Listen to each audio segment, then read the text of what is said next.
آج کا ہمارا جو موضوع ہے وہ ہے غیر اللہ سے مدد طلب کرنا کے ساتھ۔ کون سا موضوع میں بتا رہا ہوں؟ غیر اللہ سے مدد طلب کرنا۔ یہ بڑا اہم موضوع ہے، خاص طور پہ عقیدے کے حوالے سے، کہ ہمارا جو عقیدہ ہے انبیاء کرام کے پاس جاتے ہیں، یا رسول اللہ مدد کہتے ہیں، داتا گنج بخش ہجویری کے مقام پہ حاضری کہتے ہیں، یا علی مدد کہتے ہیں، اسی طرح اور بھی کئی چیزیں ہیں۔ کیا یہ عقیدہ قرآن و حدیث سے ثابت ہے؟ اگر قرآن و حدیث سے ثابت ہے یا کسی نبی پیغمبر سے یہ عقیدہ ثابت ہے تو کیسے ثابت ہے؟ تو آئیے اس کو پڑھتے ہیں، دیکھتے ہیں۔ اللہ پاک حق اور سچ پڑھنے، سننے، بیان کرنے، عمل کرنے کی توفیق عطا فرمائے۔ فرمایا کہ اللہ پاک نے ایاک نعبد و ایاک نستعین، ایاک نعبد و ایاک نستعین، ہم نماز کے اندر اللہ پاک سے عبادت کی بات بھی کر رہے ہوتے ہیں کہ تیری ہی عبادت کرتے ہیں، اور ساتھ یہ بھی اقرار کر رہے ہوتے ہیں کہ تجھ ہی سے مدد چاہتے ہیں، کہ ہم تیرے سوا کسی اور کی عبادت نہیں کرتے اور تیرے سوا کسی کو نہیں پوچھتے۔ بالکل اسی انداز میں ہم کہتے ہیں اے خدا ہم تجھ سے مدد کی چاہتے ہیں۔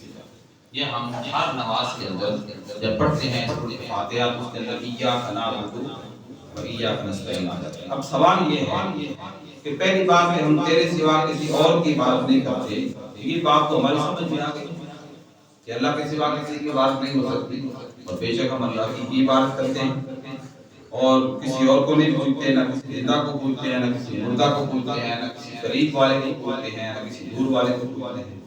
جیسا ہم نے کہا ویسے ہم پائے گئے کہ بے شک ہم اللہ کی عبادت کرتے ہیں۔ بڑے غور سے یہ بات سننا میری، پھر آپ کو سمجھ آئے گی کہ ہمارا عقیدہ حق کیسے ہے جی، یہ آپ کو سمجھ آئے گی۔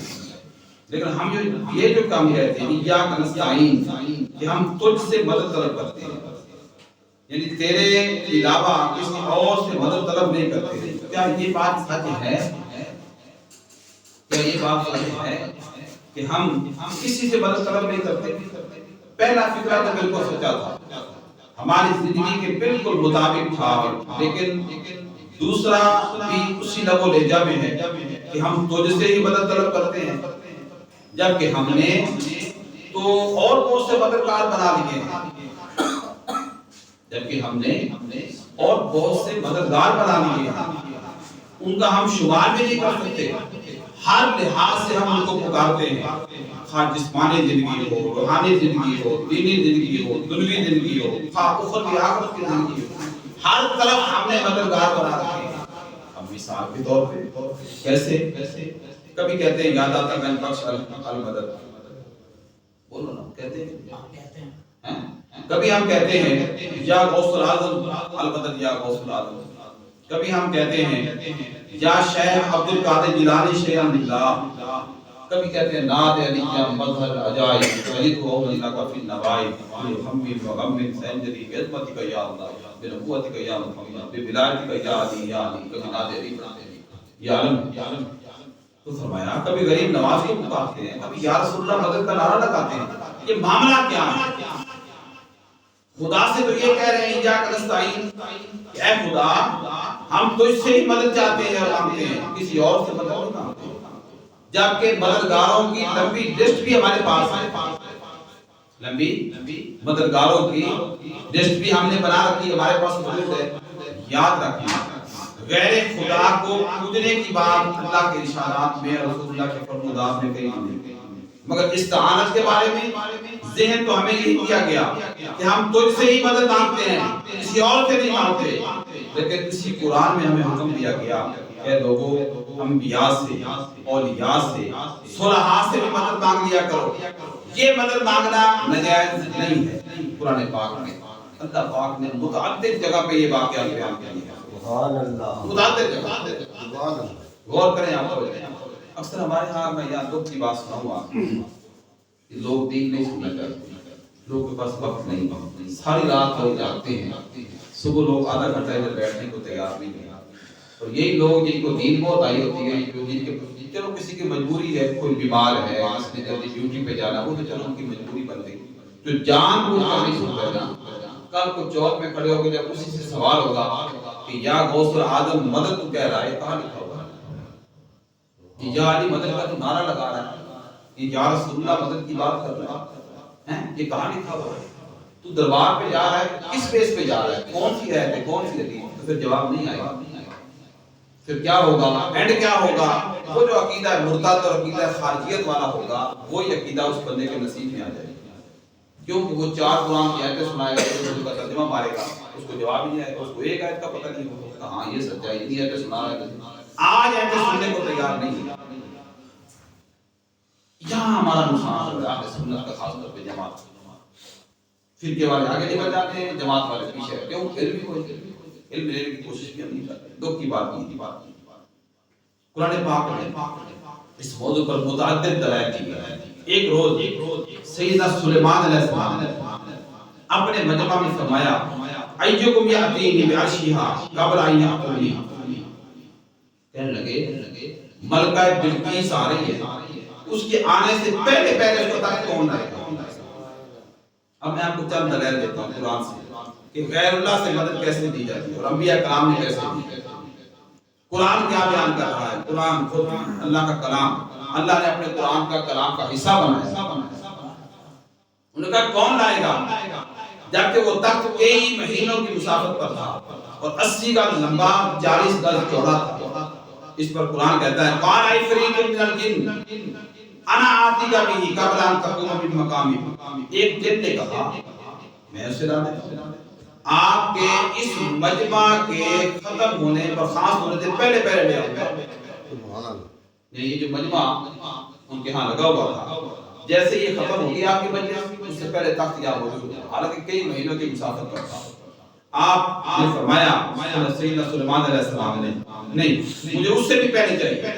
تو قرآن کہتا ہے قال الذی عنده علم من الکتاب انا آتیک بہ قبل ان یرتد الیک طرفک، تو ایک وہ شخص جس کو کتاب الہی کا علم تھا کہنے لگا میں آپ کی آنکھ جھپکنے سے بھی پہلے اسے آپ کے پاس آنے کا دیتا ہوں۔ سبحان اللہ۔ اب دیکھیں اس بحث و تکرار کو ذرا غور کریں، کون کر رہا ہے؟ اللہ کے پیغمبر ہیں سلیمان، سیدنا سلیمان علیہ السلام کی بات ہو رہی ہے، وہ کہہ رہے ہیں کہ کون لا؟ اللہ کے پیغمبر کو کیا ضرورت تھی یہ کہنے کی کون لائے گا؟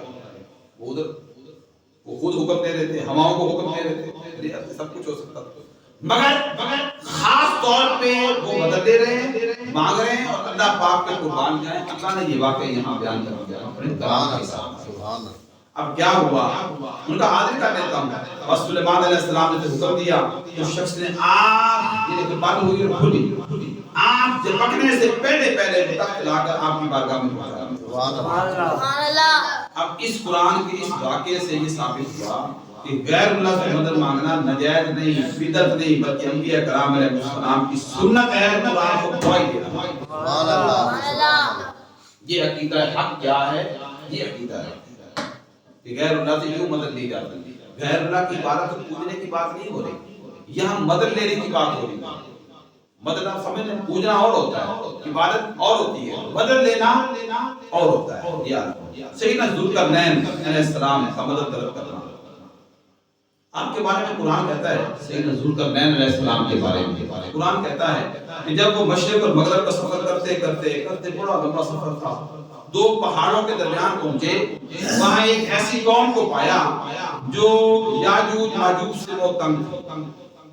پس اس قوم نے سیدنا ذوالقرنین علیہ السلام سے کہا کہ آپ ہمیں ان سے نجات دیں، یہ بہت جھگڑالو ہیں، بہت تنگ کرتے ہیں۔ اس پر سیدنا ذوالقرنین علیہ السلام نے فرمایا اعینونی بقوہ، قرآن کہہ رہا ہے کہ تم محنت اور مشقت سے میری مدد کرو۔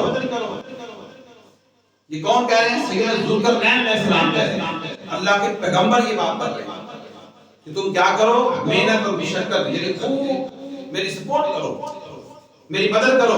اب یہ قرآن بیان کر رہا ہے اگر عبادت کی طرح کسی سے مدد طلب کرنا جائز نہ ہوتا تو سیدنا ذوالقرنین علیہ السلام ان سے مدد طلب نہ کرتے، یا اگر بھول کر یہ غلطی سے ایسا ہو گیا ہوتا تو قرآن پھر اس واقعہ کو مداح کے طور پر، تعریف کے طور پر کیوں بیان کرتا؟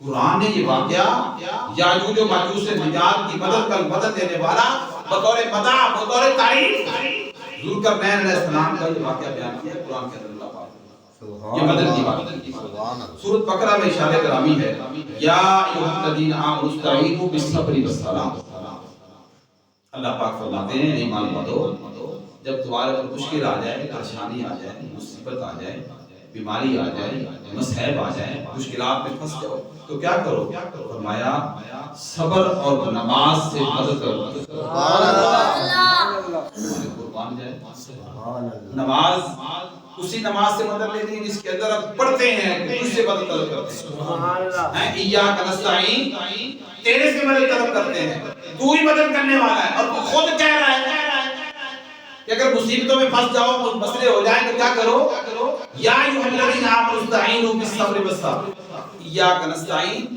ادھر استعینوا آپ سمجھ رہے ہیں ادھر بھی مدد کی بات ہو رہی ہے ادھر بھی مدد لینے کی بات تو میں کیا کروں ایمان والو صبر اور صلاۃ سے مدد طلب کیا کرو اب یہ بات بڑی قابل توجہ ہے کہ اگر اللہ کے علاوہ کسی اور سے مدد طلب کرنا جائز نہ ہوگا رب کائنات خود صبر اور صلاۃ سے مدد طلب کرنے کا حکم کبھی نہ سبحان اللہ اب آپ کو سمجھ آ رہی ہے کہ ہم اگر یا غوث العظم مدد کہتے ہیں تو اللہ کے بندوں سے مدد مانگتے ہیں وہ مدد اصل میں اللہ کی طرف سے سبحان اللہ آگے بات آ جائے گی اب یہاں یہ نہیں کہا کہ صبر کو پوجو یہ نہیں کہا نماز کو پوجو یہ نہیں کہا ایسی کوئی بات نہیں ہوئی اس لیے کہ صبر و صلاۃ کو پوجنے والا مشرک ہے کسی اور کے لیے پوجنے کی بات نہیں کی گئی لیکن مدد کے حصول کے لیے حکم دیا جا رہا ہے اور انہی لفظوں سے حکم کیا جا رہا ہے استعینوا بالصبر والصلاۃ ایاک نستعین میں جو لفظ تھا وہی لفظ استعینوا میں پایا جا رہا ہے مدد طلب کرو صبر اور صلاۃ سبحان اللہ اب آپ دیکھو کوئی کہہ سکتا ہے کہ یہاں صبر و صلاۃ سے مدد مانگنے کا حکم نہیں ہے بلکہ صبر و صلاۃ کو مدد کا ذریعہ بنانے کا حکم ہے اور استعینوا بالصبر والصلاۃ کا معنی یہ ہے کہ اللہ کی مدد حاصل کرو صبر اور صلاۃ کے ذریعے اس کا جواب یہ ہے کہ ہمارا عقیدہ یہ ہے کہ ہم خدا سے ہی مدد مانگتے ہیں ہمارا عقیدہ کیا ہے ہم خدا سے ہی مدد مانگتے ہیں خواہ بلا واسطہ ہو یا بلا واسطہ ہو یعنی مدد جدھر سے بھی آئے گی خدا کی طرف سے ہیں عطا جدھر سے بھی ہوگی گھومے گی کہاں سے آئے گی اللہ کی بارگاہ سے یہ ہمارا عقیدہ ہے بلا واسطہ ہو یا بلا واسطہ تو تب صبر و صلاۃ واسطہ بن سکتا ہے تو پھر امام الانبیاء واسطہ کیوں نہیں کر سکتے سبحان اللہ اگر صبر کرنا اور نماز سے مدد لی جا سکتی ہے تو کیا رسول اللہ سے مدد نہیں لے سکتے کیا اللہ والوں سے مدد نہیں لے سکتے کیا اولیاء کرام سے مدد نہیں لے سکتے اگر نماز سے مدد لینی ہے اور صبر سے مدد لینی ہے یہ جائز ہے آگے فرمایا حیرت کی بات یہاں یہ بھی ہے کہ توحید اور رسالت کے راستے حضرت عیسیٰ علیہ السلام سے بہتر کون سمجھ سکتا ہے حضرت عیسیٰ علیہ السلام حضرت عیسیٰ علیہ السلام فرماتے ہیں من انصاری اللہ اللہ کی راہ میں ہمارا مددگار کون ہے اللہ کی راہ میں راہ کی بات بھی کر رہے ہیں اور ساتھ کیا کہہ رہے ہیں مدد کرنے والا مددگار کون ہے یہ حضرت عیسیٰ علیہ السلام ہے اللہ کو آواز نہیں دے رہے بلکہ بندوں کو آواز دے رہے اپنے صحابہ کو آواز دے رہے غیر خدا کو مدد کے لیے پکار رہے ہیں اور آگے سے امت بھی سمجھ رہے ہیں کہ ہمارا نبی ہمیں مدد کے لیے پکار رہا ہے تو ہم جواب پتہ کیا دیتے ہیں نحن انصار اللہ کہ ہم ہیں دین کی مدد کرنے والے سبحان اللہ عیسیٰ علیہ السلام بھی اپنے صحابہ کو اپنے پاس بیٹھنے والوں کو آواز دے رہے ہیں مدد کے لیے اور وہ جو لوگ جن کو آواز دی گئی انہوں نے بھی جواب دیا نحن انصار اللہ ہم ہیں دین کی مدد کرنے والے ہم اس سے آپ اندازہ لگا رہے ہیں یہ بھی قرآن کا بات ہے قرآن بیان کر رہا ہے عیسیٰ علیہ السلام نے جو اپنے صحابہ کو اپنی بارگاہ میں بیٹھنے والوں کو اپنے ماننے والوں کو اپنے پر ایمان لانے والوں کو جو مدد کے لیے پکارا تو انہوں نے آگے سے یہ جواب دیا اللہ پاک نے کوئی اعتراض نہیں کیا بلکہ واقعہ قرآن کا حصہ بنا آج لوگ کہتے ہیں تم جعلی مدد کہہ رہے ہو غیر اللہ سے مدد مانگ رہے ہو نعوذ باللہ شرک کر رہے ہو بدعت کر رہے ہو یہ اصل میں کیا ہے اپنی کمیونٹی ہے یا ان کو ہدایت نہیں ملی وہ قرآن کو سمجھ نہیں پایا حدیث کو بھائی اگر یہ باتیں نہ ہوتی مدد والی اللہ کو کیا پڑی تھی یہ واقعہ بیان کرنے کی قرآن کے ادھر اللہ اپنی مدد کی بات کرتا ہے کہ ہر کسی کی مدد ہی میں کرتا ہوں اور خاص کہتا ہے کہ تم میرے پیغمبر یوں مدد کے لیے آتے رہے یہ کرتے کرواتے رہے یا تم لوگ دیکھ لو سیکھ لو یہ عقیدہ بناؤ اسی طرح تم بھی کیا کرو کسی سے مدد ہوگے تو کسی کا مدد نہیں ہوگا میری طرف سے نسائی شریف کے حدیث پاک میں ایک شخص حضور کی بارگاہ میں حاضر ہوا، عرض کی یا رسول اللہ ایک شخص میرے مال پر قبضہ کرنا چاہتا ہے، ایک شخص میرے مال پر قبضہ کرنا چاہتا ہے، میں کیا کروں؟ آقا علیہ السلام نے فرمایا ذکر تو باللہ، اسے اللہ یاد کرو، اسے کہ تو نے مرنا ہے، اللہ کے حضور پیش ہونا ہے، اپنے ہر عمل کا حساب و کتاب دینا ہے، اس نے عرض کیا یا رسول اللہ اگر پھر بھی نصیحت نہ مانے، اسے اثر نہ ہو، اس پر آقا علیہ السلام نے فرمایا فاستعین علیہ من حولک من المسلمین، کہ اگر وہ اسے اللہ یاد کرانے سے بھی یاد نہ آئے تو پھر کیا کر اپنے ارد گرد کے مسلمان بھائیوں کو بلا کے اس کے خلاف مدد طلب کر۔ اب ایمانداری سے بتائیں معاذ اللہ معاذ باللہ کیا حضور کو اللہ یاد نہیں کرتا؟ یہاں حضور کہہ سکتے تھے نا بھائی اللہ سے مدد طلب کر، اللہ کی بارگاہ میں جھولی پھیلا، مکتا بانو در بیٹھ کے یا رسول اللہ یہ دیکھو یا اللہ میرے ماں پہ قبضہ کرنا چاہتا ہے، میری جان چھوڑا۔ نہیں، انہیں فرمایا جاؤ پہلے سے سمجھاؤ، اللہ یاد دلاؤ، خوف دلاؤ، ڈر دلاؤ، آخرت یاد دلاؤ، قبر یاد کرو، اگر پھر بھی نہ مانے تو اپنے دائیں بائیں کے جو پڑوسی ہوں گے، قریب والے، تعلق والے، دوست، ہر کسی جیسے آپ میرے ہم سب کے ان کو بلاؤ اور اس کے خلاف ان سے مدد طلب کر۔ پھر وہی بات اگر غیر اللہ سے مدد طلب کرنا شرک ہوتا، ناجائز ہوتا، تو کبھی بھی تاجدار کائنات سے غیر اللہ سے مدد طلب کرنے کا حکم نہ دے۔ سبحان اللہ، آپ سمجھ رہے ہیں ہمارے عقیدے کا یوں کفری ہے، یہ ہے۔ بخاری شریف کے حدیث پاک میں سیدنا جابر رضی اللہ عنہ فرماتے ہیں کہ میرے والد گرامی سیدنا عبداللہ بن عمر انصاری رضی اللہ عنہ انتقال کرتے اور ان کا واجب القرض ادا واجب الادا قرض تھا وہ میرے اوپر تھا، اور میری 6 بہنیں بھی ان کی شادی وغیرہ کرنی تھی، وہ بھی ذمہ داری میرے پاس پڑی، اور کھجوریں پکی ہوئی تھی، اگر قرض دیتا تو باقی خرچے نہیں کر سکتا تھا، اگر میں باقی کام کرتا تو قرض نہیں دے سکتا تھا، تو اگر قرض لیتا تو ساری کھجوریں چلی جاتی، اور میرے پاس یہی سارا کچھ تھا، 6 بہنوں کی شادیاں بھی کرنی تھی، بس فاستعان النبی میں نے آقا علیہ السلام سے دو جہاں سے جا کر مدد طلب کی کہ آقا والد گرامی کا قرضہ بھی اتارنا ہے، بہنوں کے ہاتھ بھی پیلے کرنے ہیں، اور توشہ صرف کھجوریں ہی ہیں۔ فرماتے ہیں میں نے مدد طلب کی حضور سے، تو حضور نے یہ نہیں فرمایا جا کر جاؤ نماز پڑھو، جاؤ اللہ سے مدد طلب کرو، اللہ کی بارگاہ میں جاؤ، یہ نہیں فرمایا کہ یہاں تم کیوں مجھ سے مدد مانگنے آ گئے ہو، نہیں، حضور نے ڈانٹا نہیں بلکہ فرمایا تم مانگنے آئے ہو، میں تمہاری مدد کرنے کو تیار ہوں۔ اب اس واقعے کی تفصیل تو بڑی لمبی ہے نا، جو کھجور فرمایا حضور نے کہ جاؤ کھجوریں توڑو، ساری توڑ لی، فرمایا اکٹھی کر لو، اکٹھی کر لی، پھر مجھے بلا لینا، پھر حضور گئے ہیں، پھر آقا علیہ السلام وہاں جا کے کیا کیا، دعا فرمائی، کھجوروں پہ کھڑے ہو کے یہ بیٹھ کے دعا کی، فرمایا آپ قرض داروں کو بلا لو اور دیتے جاؤ ایک طرف، سبحان اللہ، فرمایا سارے قرض دار بھگت گئے، دیکھا کہ کھجوریں اتنی کی اتنی تھی، سبحان اللہ، قربان جائے۔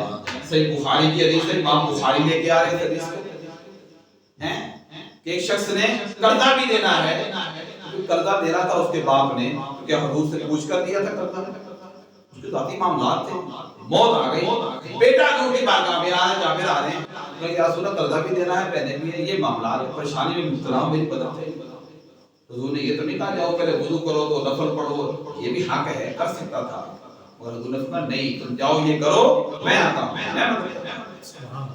تو یا رسول اللہ مدد، یا رسول اللہ، یا رسول اللہ مدد کہنا کیا ہو گیا؟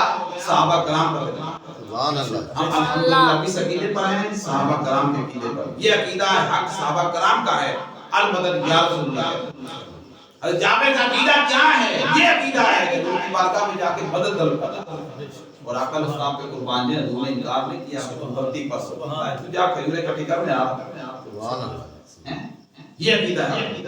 پھر صحابہ کرام سے حضور سے مدد طلب کرنا، نسائی شریف کے حدیث پاک نستعین برسول اللہ صلی اللہ علیہ وسلم، صحابہ کرام کہتے ہیں ہم حضور سے مدد طلب کرتے تھے، اور اس مقام پر صحابہ کرام نے لفظ بھی وہی بولا جو ہم نماز میں بولتے ہیں، ایاک نستعین، پتہ چلا خدا کے علاوہ کسی نبی ولی سے مدد طلب کرنا نجائز بدعت شرک نہیں بلکہ قرآن و سنت کے عین مطابق، سبحان اللہ، الحمدللہ، عین مطابق۔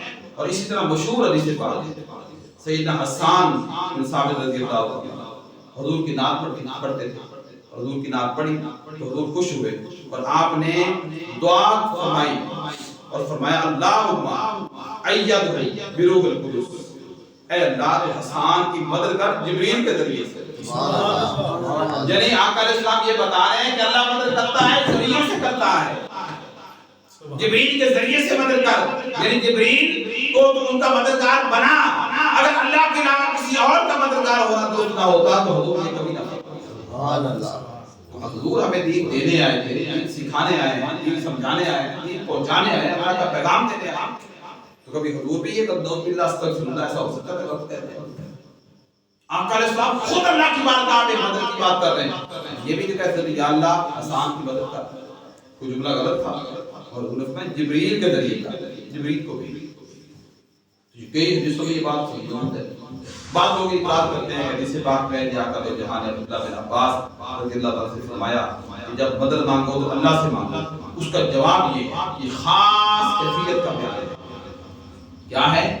خاص کیفیت کا، جو ہر ایرا ویرا کو نصیب نہیں ہوتی بلکہ خاص لوگوں کو ملا کرتی ہے. اور یہ حضور کا فرمان خواص لوگوں کے لیے ہے، عوام کے لیے، عام کے لیے نہیں ہے.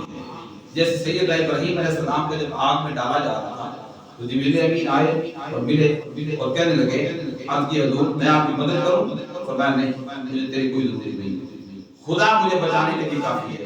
مطلب یہ ہے کہ یہ خاص کیفیت تھی جو مقربین کو ملا کرتی ہے اور ہر ایک کو نہیں ملتی. تفسیر عزیزی میں ہے سیدنا سفیان ثوری نماز پڑھتے ہوئے جب ایاک نستعین پر پہنچے تو بے ہوش ہو کر گر پڑے. جب ہوش میں آئے لوگوں نے پوچھا حضرت کیا ہوا تھا؟ فرمایا میں نے ایاک نستعین کہا. کیا فرمانے لگے؟ میں نے ایاک نستعین کہا، مجھے ڈر لگا کوئی رد نہ کر دیا جاؤں. کہ دوائی لینے کے لیے طبیب کے پاس جاتے ہو، کھانے کے لیے دائیں بائیں دیکھتے ہو، ادھر ادھر کہتے ہو تجھ سے مدد طلب کرتا ہوں. اس واقعہ کو سن کر لوگ اپنا محاسبہ کریں، غور کریں کہ اللہ فرماتا ہے وَإِذَا مَرَضْتُ فَهُوَ يَشْفِينِ کہ میں شفا دینے والا ہوں. مجھے بتائیں کہ گھر بیٹھ کے شفا ہی مانگنی چاہیے، پھر اپنی من پسند ڈاکٹر کے پاس کیا لینے جاتے ہیں؟ شفا تو اللہ دیتا ہے. رزق لینے کے لیے اللہ کا وعدہ ہے رزق میں دیتا ہوں. دن رات مارے کوئی نوکری کر رہا ہے، کوئی مزدوری کر رہا ہے، کوئی کام کر رہا ہے، کوئی کاروبار کر رہا ہے، کچھ کر رہا ہے. ہر کوئی اس فکر میں ہے کہ آج دیہاڑی شام کو کیسے پوری ہوگی، کیسے لگے گی. رزق تو اللہ دینے والا ہے. اس طرح بے شمار چیزیں سنتے چلے جائیں. اور پھر آگے وہی لوگ خدا نہ خواستہ جو عقیدے میں بدگمانیاں پیدا کرتے ہیں اور عقیدے کو خراب کرتے ہیں، یقین کریں، آپ غور کریں کہ جب وہ چندہ لینے کی بات آتی ہے وہ لوگوں سے مانگ رہے ہوتے ہیں. دین کے لیے مانگتے ہیں، مانگ رہے ہوتے ہیں. قربانی کی کھالے جمع کرتے ہیں، مسجد کے لیے چندہ اکٹھا کرتے ہیں، سعودیہ کی امداد سمیٹتے اور بٹورتے ہیں. بس یہ ثابت ہوا کہ اللہ کے بندوں سے مدد طلب کرنا شرک نہیں ہے. شرک تب ہے جب ان کو خدا سمجھ کر مانگے. سبحان اللہ. ویسے جس سے جو چاہے مانگ لیں مجاہد ہو گیا. اور یہ کرام کی بات آ جائے ان سے مدد طلب کریں تو نوز باللہ استغفر اللہ شرک ہو جائے گا. لیکن یا رسول اللہ مدد کہہ دیا تو شرک ہو جائے گا. ویسے کھانے مانگنے کے لیے کسی بڑے امیر کے دروازے کی بیل دیں، یہ حضور قربانیاں آپ نے کرنی ہے، تو کدھر بھائی کھا لینے آیا، مطلب تو رب کو مانگ، وہاں شرک نہیں ہوگا. جب اولیاء کی بات آئے گی، صلحاء کی بات آئے گی، انبیاء کی بات آئے گی، پھر شرک کی بات آ جائے گی. یہ کیا ہے؟ یہ فقط کم علمیاں ہیں، یہ جہالت ہے، یہ نہ جاننے کی بات ہے. کہتے دیکھا جس نے اس نے کو کیا پتا میں کیا ہو گیا ہیں، اس کو اس میں والے جان کی خبر کوئی نہیں ہو سکتی جس نے دیکھا کچھ نہیں. بخاری شریف میں ہے سیدنا قتادہ رضی اللہ تعالیٰ فرماتے ہیں کہ حدیبیہ میں اپنے دوستوں کے ساتھ تھا تو میں نے شکار دیکھا اور شکار کرنا چاہا تو فستان میں نے ساتھیوں سے مدد طلب کی. اب پھر وہی بات کہ اگر بندوں سے استعانت ناجائز ہوتی ہے تو کبھی بھی قتادہ اپنے ساتھیوں سے یہ نہ فرماتے، کبھی بھی مدد طلب نہ کرتے، وہ اللہ سے مدد مانگتے ہیں. انہیں پتا تھا دوستوں سے مدد لینا بھی تو اللہ کی مدد ہے. میرے مسلمان بھائی ہیں، میرے دوست ہیں، میرے اپنے ہیں، یہ ہو جاتا ہے. البدایہ والنہایہ میں ہے کہ سیدنا فاروق اعظم رضی اللہ تعالیٰ عنہ دور خلافت میں قحط پڑ گیا. بڑی پیاری بات بیان کرتا ہے. فاروق اعظم کا دور ہے رضی اللہ تعالیٰ اور قحط شادی ہو گئی، قحط پڑ گیا. صحابی رسول سیدنا بلال بن حارثہ رضی اللہ تعالیٰ حضور کی بارگاہ میں حاضر. اب حضور کی بارگاہ کیا ہے؟ قبر انور پہ حاضر، حضور کے حجرہ مبارک حاضر ہوئے.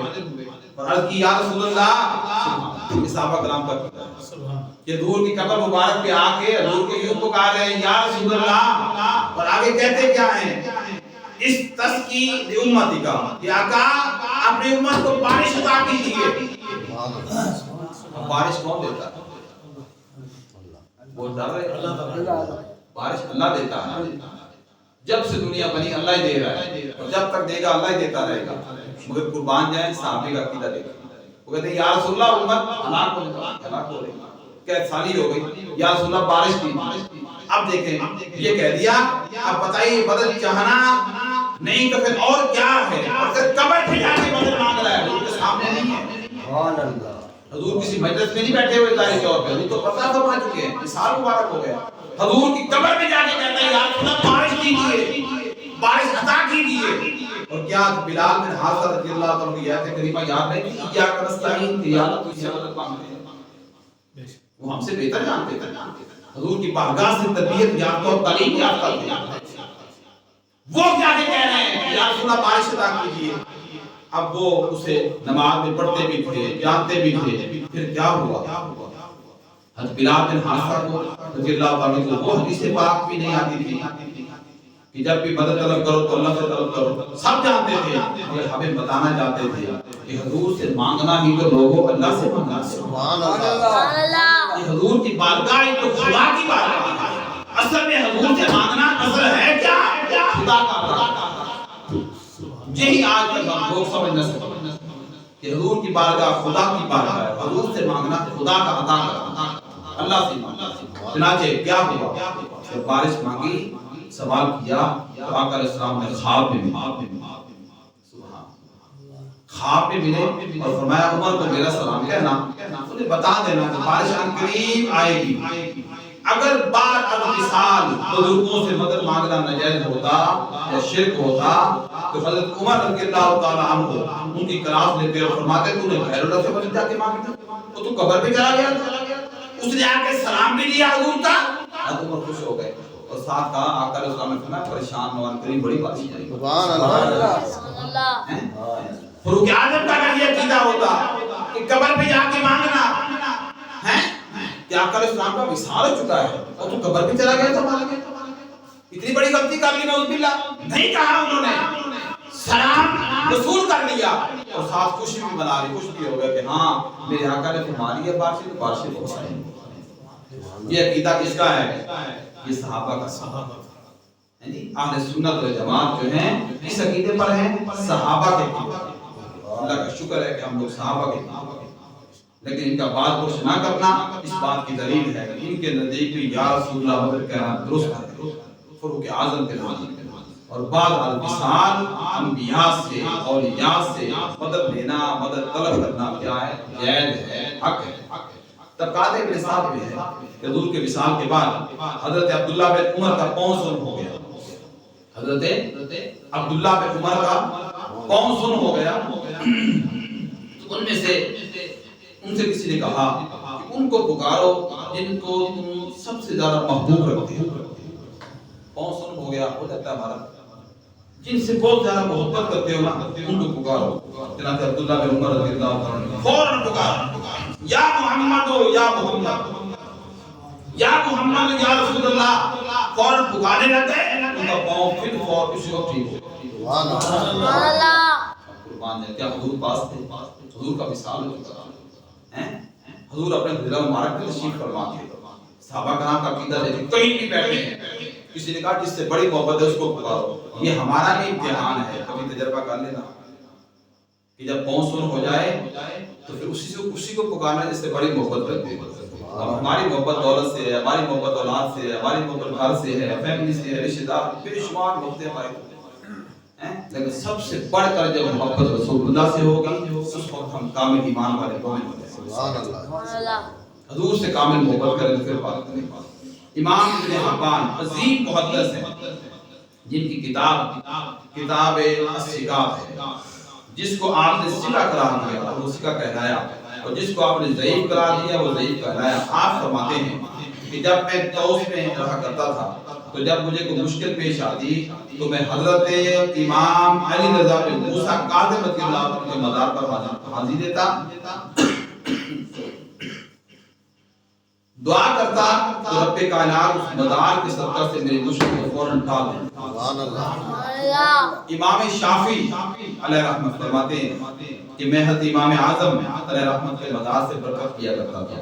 فرماتے ہیں جب کوئی مشکل پیش آتی میں 2 رکعتیں امام صاحب کے مزار کے قریب کھڑے ہو کر پڑھتا اور دعا مانگتا تو ابھی ہاتھ نیچے نہیں ہوتے تھے لیکن مشکل پہلے ٹل جاتی۔ سبحان اللہ۔ امام شافعی کی بات کر رہا ہوں، آج امام شافعی کو ماننے والے ان کے عقیدے کا حال ہے، اور امام اعظم ابو حنیفہ رضی اللہ تعالیٰ عنہ کے مزار کے وہاں سے رجوع کرتے تھے۔ امام احمد بن حنبل علیہ رحمت اور امام شافعی کی قمیض کو دھو کر پانی پیا کرتے تھے کیونکہ وہ امام اعظم کے مزار پر برکت لینے کے متبرک ہو چکے۔ سبحان اللہ۔ امام احمد بن حنبل امام شافعی کی قمیض کو دھو کر بطور شفا پیتے پانی، یا اللہ۔ اور امام ابن عبد البر علیہ رحمت جو کہ 5ویں صدی کے مالکی محدث تھے، آپ فرماتے تھے آج تک حضرت ابو ایوب انصاری علیہ رحمت رضی اللہ تعالیٰ کے مزار کی تعظیم کی جاتی ہے اور ان کے ارد گرد بارش طلب کرنے والے بارش کی دعا بھی مانگتے ہیں۔ آپ علیہ رحمت فرمایا کرتے تھے جب بھی ان کے مزار پر دعا کی جاتی ہے تو وہ دعا ضرور قبول ہوتی ہے۔ تو جب صحابی کے مزار سے دعا کی قبولیت کا فیض مل سکتا ہے تو پھر یہ جس کے صحابی ہیں ان کے مزار سے کیوں نہیں ہمیں رہا۔ لیکن عقیدہ بتا رہا ہوں، اماموں کا بھی بتا رہا ہوں، امام احمد بن حنبل کا حال کیا ہے، امام اعظم کا حال کیا ہے، امام شافعی کا حال کیا ہے، امام ابن عبد البر کا حال کیا ہے، آپ اندازہ لگائیں۔ شیخ عبدالحق محدث دہلوی علیہ رحمت جن کا نام خود سند ہے، خود سند ہے ان کا نام، آپ فرماتے ہیں لوگ 2 قسم کے ہیں کہ قبر پر کچھ لوگ فیض لینے جاتے ہیں، کچھ لوگ قبر پر فیض دینے جاتے ہیں۔ سبحان دیکھ کیا پتہ لگا، کچھ لوگ قبر پہ فیض لینے جاتے ہیں، کچھ لوگ فیض دینے جاتے ہیں۔ پوچھا کہ حضرت کیا یہ دونوں حق ہیں یا دونوں غلط ہیں، یا ایک صحیح اور ایک غلط ہے؟ آپ نے فرمایا دونوں صحیح ہیں، دونوں صحیح ہیں کہ اگر کوئی نیک بندہ گناہگار کی قبر پہ چلا گیا تو نیک کے جانے پر اس کی خطائیں معاف ہو گئیں، اس کے پاؤں پڑ گئے، اس کی قبر کے قریب برکت ہو گئی، رحمت نازل ہو، اللہ پارا پہنچ گیا۔ اور کوئی گناہگار اللہ والے کی قبر پہ چلا گیا، اللہ کے ولی کی قبر پہ چلا گیا تو اس نے جا کے اس کا وسیلہ پیش کر دیا، کوئی رشتہ داری نہیں ہے، کوئی اور لال، فقط اللہ کے لیے گیا، اللہ کی محبت میں گیا کہ اللہ والا ہے، وہاں جا کے دیکھا مولا میں تیرے قابل نہیں ہوں، یہ تیرا مقبول بندہ ہے، یہ تیری بارگاہ کا برگزیدہ شخص ہے، جا کے اس کا وسیلہ پیش کر دیا، اللہ پاک اس قبر والے کے صدقے آنے والے کی خطائیں بھی معاف کرے گا، مشکلیں بھی حل کرے گا، بیماریاں بھی دور کرے گا، رزق بھی وسیع کرے گا، آسانیاں بھی پیدا کرے گا، عمر بھی لمبی کرے گا۔ سبحان اللہ۔ یہ کیا ہے؟ یہ عقیدہ حق ہے۔ وہ فرماتے ہیں دونوں یا فیض دینے بھی جاتے ہیں، دینے بھی جاتے ہیں۔ اور آج کل تو چھوٹی بدل کو فقیر لوگ قبول بھی نہیں کرتے۔ وہ ایک واقعہ بڑا مشہور ہے، ایک ہوٹل پہ بیٹھے ہوئے تھے، وہ فقیر آیا، اس نے اسے ہوٹل والے سے جو گلے پہ بیٹھے سے پیسے مانگے، اس نے چھوٹا سکہ نکال کے دیا، اس نے جیب سے 100 کا نوٹ نکالا، اس نے کہا اصل میں فقیر میں نہیں ہوں، تو ہے، تو اتنا چھوٹا نوٹ دے رہا ہے مجھے، تو مجھ سے بڑا نوٹ دے۔ آج یہ عالم ہے اور لوگ عقیدے کو زنگ لگا کے بیٹھے ہیں۔ اللہ پاک نے نظام دے رکھا ہے، قرآن پڑھ کے دیکھیں، حدیث اٹھا کے دیکھیں، ارے اندھیری آتی ہے ہوا بھی چلتی ہے، اس کو بھی فرشتے چلاتے ہیں۔ بارش کے بارے میں آقا علیہ السلام فرماتے ہیں ایک ایک قطرہ جو بارش کا ہے اس کو فرشتہ پہنچاتا ہے زمین پر۔ سبحان اللہ۔ اگر وہ ڈائریکٹ گر جائے تو زمین میں کھڈے پڑے بچے کچھ نہ کرے۔ سبحان اللہ۔ ایک ایک نظام اللہ پاک نے بنا رکھا ہے جس کے ذریعے فرشتوں کے ذریعے سارا کچھ فرشتوں کے ذریعے کرتا ہے، ہر شے۔ اور پھر فرماتے ہیں جس شخص کو جو بھی دماغی کمال ملا، کسی نے لائٹ بھی ایجاد کی ہوگا، کسی نے پنکھا بھی ایجاد کیا ہے، کسی نے ریڈیو ایجاد کیا ہے، کسی نے کچھ ایجاد کیا ہے، کسی نے جہاز بھی ایجاد کر لیا، عقل دماغ آ گئی۔ یہ کہاں سے مدد ملی؟ شعور ملا، سمجھ ملی، اللہ کی بارگاہ سے ملی۔ اور ان لوگوں نے چیزیں ایجاد کر دی، اب ملا اللہ کی بارگاہ سے۔ ہم آج کیا کہتے ہیں؟ فلاں نے یہ چیز ایجاد کی تھی، اس چیز کا استاد بن گیا، فلاں نے یہ چیز ایجاد کی تھی، اس چیز کا ماہر ہے، یہ فلاں فن کا ماہر ہے، فلاں فن کا اس کی ہم قدر کرتے ہیں، عزت کرتے ہیں، جو کہ ملتے ہیں ان کو دیکھ کر کہ یہ فلاں استاد آ گیا، ماہر آ گیا ہے، کیوں کرتے ہیں؟ اللہ نے اس کو یہ عطا کر رکھا ہے۔ تو اس کے ذریعے انسان کو فیض مل رہا ہے. کسی نے سائیکل بھی تو ایجاد کی ہوگی نا, تو کسی نے جہاز بھی ایجاد کر دیا, اتنی بڑی عطائیں ہو گئی. تو ہم سائیکل ایجاد کرنے والے کا کسی زمانے میں جب وہ زندہ تھا لوگ بڑی قدر کرتے تھے, آج بھی جانتے ہوں. اسی طرح کر کے عطائیں اللہ کی بارگاہ سے ہو رہی ہیں, مگر کیا ہے بندوں کے ذریعے, نیک لوگوں کے ذریعے, اولیاء, صلحاء, انبیاء کرام کے ذریعے انسانیت کو پیدا ہوتا ہے. اب سارا قرآن اٹھا کے دیکھیں, اللہ کبھی بھی کسی بندے سے ڈائریکٹ بات نہیں کرتا. اب کل ہو اللہ پڑھ دیں, تو ہر بندے کو ہم غور نہیں کرتے. اللہ کا ایک ہونا, وحدہ لا شریک ہونا, یہ بھی کسی بندے کو اللہ نے ڈائریکٹ بات نہیں کی کہ میں ایک ہوں, میں وحدہ لا شریک ہوں. اللہ نے کیا کیا, جب اپنے ایک ہونے کی بات کرنے کی بات آئی کہ میں ایک ہوں, وحدہ لا شریک ہوں, تو میرے بابو آپ ہی نے بتائیں قل هو اللہ احد. آپ کہہ دیجئے, کل کا مطلب ہے کہنا, بتانا, سمجھانا. آپ کے لیے بتائیں هو اللہ احد, وہ اللہ ایک ہے. اللہ چاہتا تو بندوں سے ڈائریکٹ کتاب کر سکتا. صحیح بخاری کی حدیث سے آپ نے سکولوں میں کتابوں میں پڑھا کہ آقا علیہ السلام کو صفا پہ تشریف لے گئے اور قریش مکہ کو بلایا اور کہنے لگے اگر میں تم سے یہ کہوں کہ اس پہاڑ کے پیچھے بہت بڑا لشکر ہے جو تم پہ حملہ آور ہونا چاہتا ہے, کیا تم مان لو گے؟ وہ کہنے لگے جی مان لیں. کیوں؟ کہنے لگے اب سارے کو امین ہے, آپ نے کبھی جھوٹ نہیں بولا, آپ ہمیشہ سچ بولتے ہیں. جب یہ بار بار آ کر ہم نے کہا اور انہوں نے مانا, تو انہوں نے فرمایا میرے کہنے پر یہ مان لو کہ وہ اللہ ہے. سبحان اللہ. اگر حضور کہاں یہ کہہ رہے تھے دو خدا ہیں مشرق میں مغرب میں, آج لوگ دو مان رہے ہوتے کہ نہ مان رہے ہوتے. اگر حضور چار کی بات کہہ رہے تھے لوگ چار مان رہے ہوتے. حضور نے کہا وحدہ لا شریک قل هو اللہ احد, وہ اللہ ایک ہے, اور آج تک رہتی دنیا تک وہ اللہ ایک ہے. سبحان اللہ. اللہ کا ایک ہونا, اللہ کی وحدت کی جب اعلان کی بات آئی وہ بھی محبوب کی زبان سے کروایا. ارے لوگوں, ان کی شان کا مقام کا عالم یہ ہے کہ اللہ کا ایک ہونا بھی ان کی زبان سے ہم مانتے ہیں. ارے قرآن اترا ہے, کون جانتا تھا اللہ کا کلام؟ حضور نے کہا یہ اللہ کا کلام ہے. سبحان اللہ. حضور نے کہا میرے پاس جبریل آتے ہیں, حضور نے کہا یہ دین ہے, یہ اسلام ہے, یہ قرآن ہے, رب رحمان ہے, یہ معراج ہوئی, میں گیا, میں دیکھ کے آیا ہوں, کلام کر کے آیا ہوں. سبحان اللہ. ساری باتیں غیب ہے. الذین یؤمنون بالغیب, ہیں ایمان تو بن دیکھے ماننے کا نام ہے, اور ہر شے ہم بن دیکھے مانتے پھر گئے. کیا کبھی کسی نے خدا کو دیکھا؟ کسی نے قرآن کو اترتے دیکھا؟ جبریل کو آتے جاتے کیوں دیکھا؟ حضور معراج کی رات گئے, پتہ نہیں کتنے سینکڑوں سال تشریف فرما رہے وہاں, جنت و دوزخ کی گہرائی کرتے رہے, عالم برزخ کو دیکھا, ملاقات ہوئی, موسیٰ علیہ السلام 9 بار آنا جانا ہوا, سفر ہوتے رہے, کائنات کی نبض وہی رکی رہی, جان نکل گئی تھی جہان کی. جب حضور واپس آئے تو کیا کسی نے آنا جانا دیکھا, کوئی ملاقات دیکھی؟ سب کچھ حضور کی زبان سے ہمیں بتایا گیا. حضور نے فرمایا سدرۃ المنتہا, میں وہاں سے بھی کراس ہو گیا, عرش معلیٰ تک جا پہنچا. ہم مانتے ہیں جی یا رسول اللہ. جب حضور کی زبان سے سارا کچھ مان گئے, قرآن کا اترنا بھی مان گئے, رب رحمان کا ایک ہونا بھی مان گئے, کیا یا رسول اللہ مدد کہہ دیں گے شرک ہو جائے گا؟ یا تو حضور کی زبان کا یہ کہنے کا انکار کر دیں. اگر مان لیا ہے لا الہ الا اللہ, اللہ کے سوا کوئی معبود نہیں, محمد رسول اللہ, محمد اللہ کے رسول ہیں, آج بھی رسول ہیں, ہمارے اندر موجود ہیں, ہماری جانوں سے بھی زیادہ قریب ہیں, تو پھر یہ بھی ماننا پڑے گا کہ یا رسول اللہ مدد کا کہنا کہ جید ہے, کیونکہ دور سے مدد مانگ رہے ہیں تو خدا سے مدد مانگ رہے ہیں. سبحان اللہ. یہ کیا ہے؟ یہ عقیدہ ہے, لمبی تفصیل ہے اس موضوع کی جو ختم نہ ہونے والی ہے. بے شمار اولیاء کرام, ان کے واقعات, کرامات, یہ سارا کچھ موجود ہے. اصل بات یہ ہے ماننے کی, جس نے مان لیا بس اس نے مان لیا, جس نے ماننا نہیں ہے تو پھر قرآن کہتا ہے یضل بہ کثیرا ویہدی بہ کثیرا. کثیر تعداد میں لوگ ہیں جو قرآن پڑھ کے دلالت اور گمراہی کا شکار ہو جاتے ہیں, اور کثیر تعداد میں لوگ ہیں جو قرآن پڑھتے ہیں انہیں ہدایت مل جاتی ہے. وہی قرآن ہے جو ہدایت بھی دے رہا ہے اور لوگ بھٹک بھی جاتے ہیں, انہیں سمجھ نہیں آ سکتی. فرمایا عقیدے کی روشنی میں اگر یہ بات کی جائے, جب ہم یہ کہتے ہیں کہ پانی نے پیاس بجھا دی تو مراد یہ ہوتی ہے کہ خدا نے پیاس بجھائی. آپ سمجھ نہیں پڑے, ہم بدل کس سے لے رہے تھے؟ گرمی میں باہر سے آئے, جلدی پانی طلب کیا, خود بھرا, جب پیاس لگی ہے, گرنے والے, سانس چڑھا ہوا ہے, پسینہ آیا ہوا ہے, چاہیے تو یہ تھا کہ ایمرجنسی مالک کی طرف سے کوئی ڈور لٹک جاتا کہ جلدی سے پی لو بھائی, نہیں, بلکہ بندہ بھر کے پیتا ہے. پانی کیا ہے؟ اللہ کی نعمت ہے. پیاس پانی نے بجھا دی، اصل کس نے بجھائی؟ خدا نے پیاس بجھائی پانی۔ جب ہم کہتے ہیں کھانے نے بھوک مٹا دی تو مقصد یہ ہوتا ہے خدا نے بھوک مٹائی کھانے کا۔